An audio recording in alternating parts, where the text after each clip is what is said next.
அடங்கி போகணும், வாய் ஓவராக பேசக்கூடாது அப்படிலாம் சொல்லி நிறையவே பிளான் போட்டு வச்சுருப்பேன். பட் அது ஒரு 2-3 நாளைக்கு மட்டும்தான் ஒர்க் அவுட் ஆகும். அதுக்கடுத்து என்னனாலும் அதை வந்து நம்மளால் கடைப்பிடிக்க முடியாது. பிறந்ததுலேருந்து நம்ம அப்படி தான் இருக்கோம். அந்த ஒரு நாள் சபதம் எடுத்தால் எல்லாம் மாறப்போகுது அப்படின்னு நினச்சிட்டு, சரி அந்த ஒரு வாரத்துக்காவது நல்லா உருப்படியாக இருக்குமே அப்படின்னு சொல்லிட்டு மனசு தேத்திக்க வேண்டியதான். வருஷத்தில் நாள் நம்ம எப்படி இருக்கோமோ அந்த மாதிரி தான் அந்த வருஷம் ஃபுல்லாகவே போகும் அப்படின்னு சொல்லி எனக்கு சின்ன வயசுலேருந்து ஒரு நம்பிக்கை. எனக்கு மட்டும்தான் இல்லை, மோஸ்ட்லி எல்லாத்துக்குமே அப்படி தான் இருக்கும்னு நினைக்கிறேன். ஆனால் என்னோட லைஃப்பில் நான் வாங்கின சாபமா இல்லை கடவுள் எனக்கு கொடுத்த சாபமா என்ன அப்படிங்கிறது தெரியல.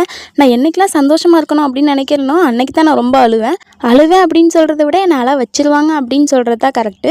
ஏன்னா அந்த மாதிரி சூழ்நிலையும் அமைஞ்சிரும். அது அவங்களோட தப்பா இல்லை என்னோட தப்பா அப்படிங்கிறது தெரியல. நாங்கள் அந்த கோயிலுக்கு ரீச் பண்ணிவிட்டு அப்படியே எனக்கு கொஞ்சம் பூ வாங்கி தலையில் வச்சுட்டு அதுக்கடுத்து சரி அர்ச்சனை தட்டு வாங்கினோம். கோவிலுக்குன்னு வந்தாலே ஒரு பயம் என்னென்னா, நம்மளை பாதுகாத்துக்கிறத விட நம்ம போட்டு வர செருப்பை பாதுகாக்கிறதே நம்மளுக்கு ஒரு பெரிய வேலையாக இருக்கும். சின்ன வயசில் எனக்கு தெரிஞ்சு நான் கோவிலுக்கு போய் ஒரு 6 டைம் செருப்பை வந்து தொலைச்சிருப்பேன். அதுலேருந்து கோவிலுக்கு போகும்போது செருப்பு